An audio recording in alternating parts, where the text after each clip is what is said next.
Mussoorie telephone exchange के पास अंग्रेजों के जमाने की गर्ग डिस्पेंसरी को नगर पालिका द्वारा देर रात को ध्वस्त कर दिया गया, जिसके बाद स्थानीय लोगों और जनप्रतिनिधियों में भारी आक्रोश देखा जा रहा है। सभासद गीता कुमाई द्वारा स्थानीय लोगों के साथ ध्वस्त की गई डिस्पेंसरी स्थल पर धरना प्रदर्शन शुरू कर दिया गया है।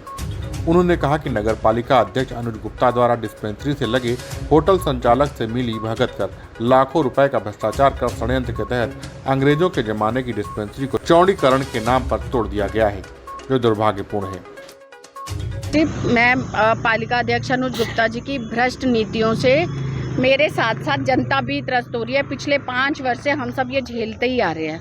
आप देखिए, स्वास्थ्य सेवाएं जो हमारी मूलभूत आवश्यकता है, जिस स्वास्थ्य के कारण स्वास्थ्य को लेके हम अपनी कोई भी एक्टिविटी कर पाते हैं, आज उसको रातों रात एक क्लिनिक को ध्वस्त कर दिया गया है। तो ये एक गलत कार्य प्रणाली है। मेरा कहना है कि यदि आप सही थे तो आपने दिन के उजाले में काम क्यों नहीं किया। रात को जब मैंने 112 नंबर पे कॉल करा, पुलिस को किया, एक लाइव वीडियो चला, लाइव वीडियो में ये दिख रहा था कि ध्वस्तीकरण हुआ है। लाइव वीडियो जब चला तो उस समय मुझे किसी का फ़ोन आया कि दीदी आप तो आवाज़ उठा रहे थे, उसे तोड़ दिया गया है। तो 112 में फ़ोन करा, पुलिस स्टेशन गए और मैंने बोला कि इन लोगों को बुलाइए और दिखाइए कि इनके पास कोई वर्क ऑर्डर है, ये इस तरीके से अपनी मनमानी कर रहे हैं। तो यहाँ के लोगों ने, जो लोग भी उसमें लिप्त थे, इस गलत गतिविधि में लिप्त थे, उन्होंने थाने में आने को मना कर दिया। आपने पिक्चर पैलेस का भी प्रकरण देखा था। रात को हम 2 लोग अकेले, उन्होंने बोला कि यहाँ पे आइए। अगर हमारे साथ कोई अनहोनी हो जाती तो उसका जिम्मेवार कौन होगा? क्योंकि आपने तो देखा है, इन्होंने तो शहर में बिल्कुल गुंडागर्दी कर रखी है। तो अब हमारी मांग है कि अगर आपने ये क्लिनिक तोड़ा है तो हमें डिस्पेंसरी चाहिए। यदि डिस्पेंसरी नहीं बनेगी तो हम बड़े जन आंदोलन के रूप में इस मुहिम को रोकेंगे नहीं। सभासद गीता कुमाई के धरने की सूचना पर एसडीएम मसूरी नंदन कुमार मौके पर पहुंचे और उनके द्वारा धरने को समाप्त करने का आग्रह किया गया। उन्होंने कहा कि जो भी शिकायत है उसे नियम अनुसार कार्रवाई की जाएगी।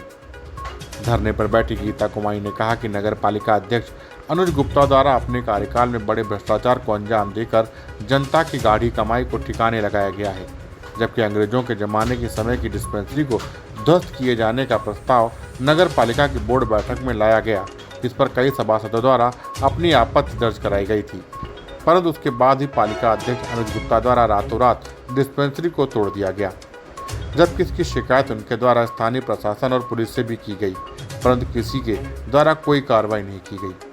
उन्होंने कहा कि जब तक नगर पालिका प्रशासन उनके वार्ड में डिस्पेंसरी का निर्माण शुरू नहीं करती, तब तक वह जनता के सहयोग से धरना देती रहेगी। उन्होंने कहा कि मसूरी में स्वास्थ्य सेवाओं का बुरा हाल है। एकमात्र उप जिला चिकित्सालय है जो शहर से दूर है। ऐसे में आपातकाल के समय आसपास डिस्पेंसरी होना जरूरी है, जिससे कि मरीज को तत्काल इलाज मिल सके, परंतु ऐसा नहीं है। पालिका अध्यक्ष द्वारा विकास के नाम पर डिस्पेंसरी को तोड़ा जा रहा है। मालूम होगा आपको, मसूरी के तमाम लोगों को, कि मसूरी के हजारों हजार लोगों का और लाखों जो हमारे देश और विदेश के पर्यटक आए, उनके बच्चों का डॉक्टर गर्ग ने यहाँ इलाज किया। मेरे दोनों बेटे आज 30-32 साल के हो गए। मेरे बच्चों को इन डॉक्टर गर्ग ने इस डिस्पेंसरी में बचाया। और जैसे मेरे बच्चे होंगे, मसूरी का हर, क्योंकि यहाँ डॉक्टर था ही नहीं कोई। डॉक्टर गर्ग थे, डॉक्टर बालम सिंह थे। इन्हीं की दवाइयों से मसूरी के लोग बचते थे।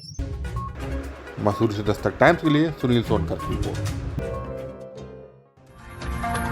ताज़ा तरीन खबरों के लिए सब्सक्राइब करना ना भूलें दस्तक टाइम्स। बेल आइकन दबाकर पाएं देश विदेश की लेटेस्ट खबरों की नोटिफिकेशन।